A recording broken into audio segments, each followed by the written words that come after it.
Welcome to The Explainer. Some stories stick around for a reason. Today, we're going to dig into a classic fairy tale, The Wolf and the Seven Kids, and really unpack how its ancient structure is basically a masterclass in deception and survival. Yeah, this is so much more than just a simple kid's story. So, what's the secret? How does it manage to be this incredibly powerful lesson in deception and survival? Well, let's break down its narrative structure and see what we can find out. Okay, so our story kicks off in what seems like a totally peaceful cottage, right? It's the safe little haven for a mother goat and her 7 kids. But, and there's always a but, just outside this picture-perfect scene, a predator is watching. And here's the first bit of tension. The mother has to leave. She's got to find food, which means leaving her children all alone. I mean, that's a fear any parent can relate to, right? So before she heads out, she lays down some absolutely critical life or death rules. And she doesn't mince words, not at all. The stakes are made crystal clear with this one stark warning. There is absolutely zero room for interpretation here. This isn't about, don't make a mess. No, this is straight up life and death. And get this, look at how specific these warnings are. It's not just some vague, hey, be careful of the wolf. No way. It's a literal checklist of hard evidence, a harsh voice and black paws. And these two details, they become the absolute pillars of the entire plot.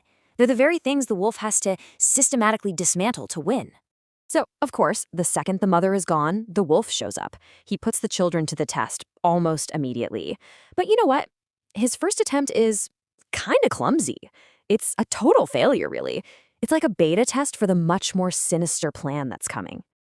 Yeah, his first try's pretty amateur. He just knocks and shouts, and that harsh voice of his is an immediate giveaway. The kids aren't fooled for a second. But this is where the story gets really interesting. The wolf doesn't just give up. He adapts. He actually eats honey to soften his voice. He's learning from his mistakes and escalating his deception.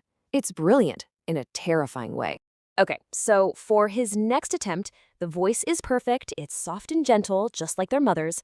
But when he puts his paw up to the window, the kids spot its black fur. Ah, foiled again. But does he quit? Nope. He just ups his game one more time. He runs to a miller and basically threatens him until the poor guy covers his paws in white flour. All right, so now the stage is set. He's got a soft voice, he's got white paws. The wolf returns for his final and absolutely terrible trick. And it works. He has successfully countered both of their defenses. The deception is complete. The rules their mother set have been totally beaten. And just like that, chaos erupts inside what was once a safe home. And the chaos is just immediate. You can almost feel the panic, right? This scene just perfectly visualizes that terror as the safety of their home is completely shattered.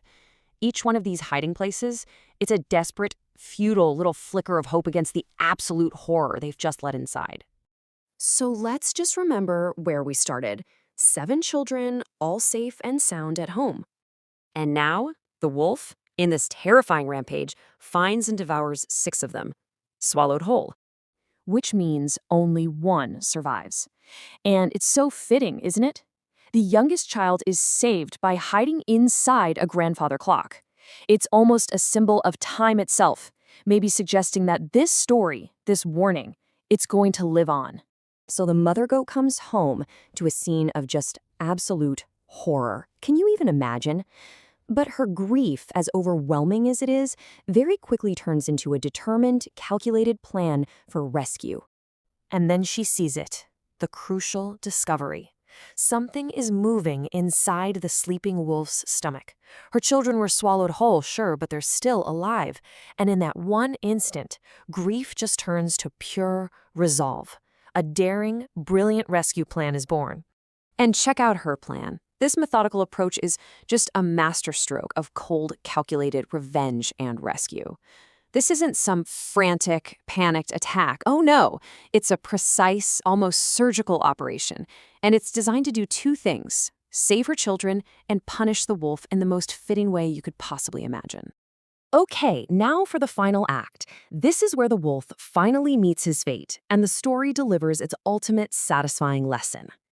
So the wolf wakes up, and he is just incredibly thirsty, which makes sense, right? Stones are heavy. He stumbles towards a well to get a drink, completely clueless that his big meal has been swapped out for an unbearable weight. And this is where the story delivers this grim but oh so satisfying sense of poetic justice. Think about it. It wasn't the mother who directly killed him. It was his own gluttony, literally symbolized by the heavy stones in his belly, that led directly to his own demise. So what does it all mean? Well, ultimately, this whole story is a perfect masterclass in the cautionary tale. The core lesson isn't just, obey your parents. It's something much deeper. It's a profound warning that threats aren't always obvious. Danger can be clever. It learns from its own mistakes. And man, it can wear a very convincing disguise. And that really leaves us with a final thought, doesn't it?